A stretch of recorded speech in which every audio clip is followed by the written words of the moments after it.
మీ MLA Gopinath గారు చనిపోవడంతో ఉప ఎన్నిక వచ్చింది.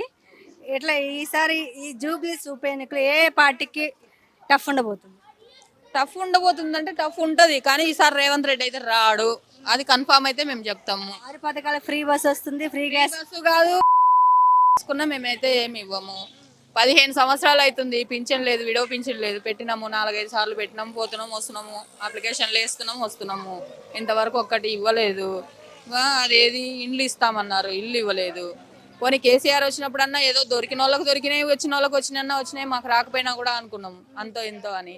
ఈయన వచ్చి నేను అవి చేస్తాను ఇవి చేస్తాను, అవి పెడతాము ఇవి పెడతాము, 2500 వేస్తాము, లేడీస్కి అందరిని ఇంట్లో కూర్చోబెడతాము, ఫ్రీ బస్సులు వేసేసి కోట్లు ఇస్తాం, అందరికి జాబులు ఇస్తామన్నారు.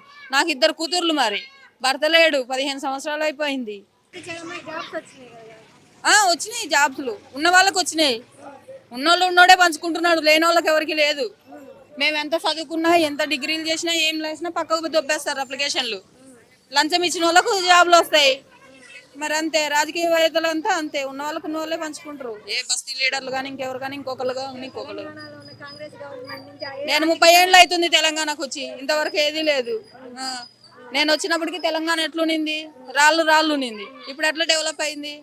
కేసీఆర్ చేసిండులే పాపం అంతా ఎంతో, ఆయన చేయలేదని చెప్పకూడదు, కానీ ఈయన వేస్ట్. ఈ రాజకీయం వేస్ట్, ఈ పాలన వేస్ట్. నెక్స్ట్ ఏం డిపాజిట్ కూడా రాదు, ఓపెన్ గానే చెప్తున్నా, డిపాజిట్ కూడా రాదు.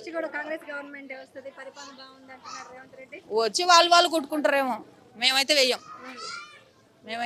వేసాం కానీ ఒకసారి ఏదో ఛాన్స్ ఇచ్చామన్నట్టు, ఒకరిగా ఉంటే ఒకరైనా చేస్తారేమో అని ఆశ కొద్దీ ప్రజలు వేస్తారు, ఛాన్స్ ఇచ్చారు. ఆ ఛాన్స్ ఆయన పోగొట్టుకున్నాడు.